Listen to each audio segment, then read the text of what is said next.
L'Église fait mémoire aujourd'hui de Saint Victor Ier, pape. Lui est africain d'origine.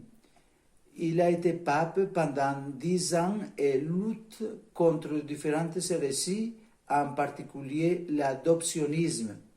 Il institua la célébration de la Pâque le dimanche qui suit la Pâque juive. Il mourut dans l'année 199, probablement martyr sub septime sévère. Comme pilule, n'édulcorons pas notre amour pour le Christ, soyons concrets en vivant les œuvres de miséricorde. Nous avons dit que les idéologies peuvent mutiler le cœur de l'Évangile. On entend fréquemment que face au relativisme et aux défaillances du monde actuel, la situation des migrants, par exemple, serait un problème mineur. Certains catholiques affirment que c'est un sujet secondaire à côté des questions sérieuses de la bioéthique. Qu'un homme politique préoccupé par ces sujets dise une telle chose, on peut arriver à le comprendre, mais pas un chrétien à qui ne sied que l'attitude de se mettre à la place de ses frères qui risquent sa vie pour donner un avenir à ses enfants. Pouvons-nous reconnaître là précisément ce que Jésus-Christ nous demande quand il nous dit que nous l'accueillerons lui-même dans chaque étranger, comme dit Matthieu 25, 35.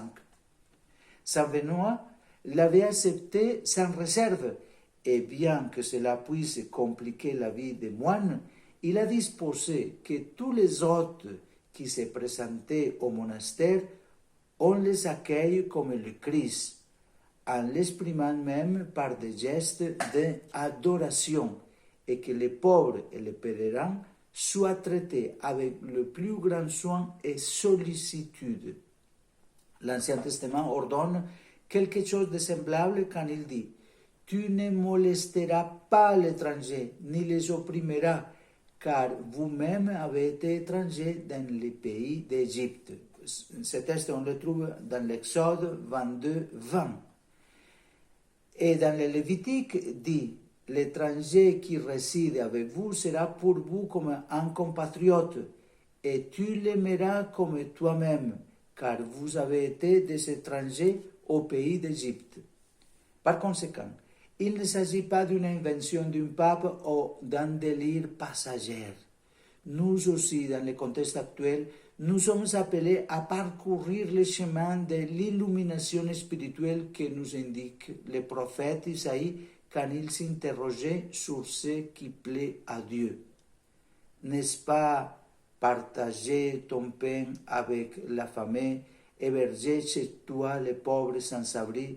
Si tu vois un homme nu le vêtir, ne pas te dérober devant celui qui est ta propre chair, alors ta lumière éclatera comme l'aurore.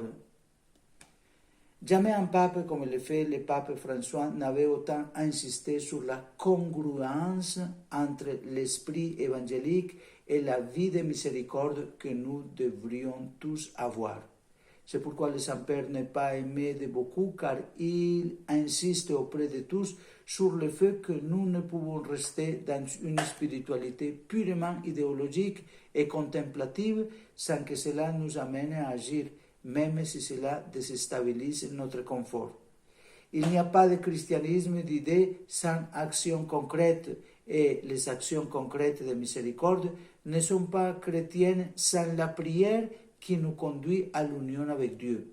C'est pourquoi n'édulcorons pas notre amour pour le Christ. Soyons concrets en vivant les œuvres de miséricorde. Bonne journée à vous tous.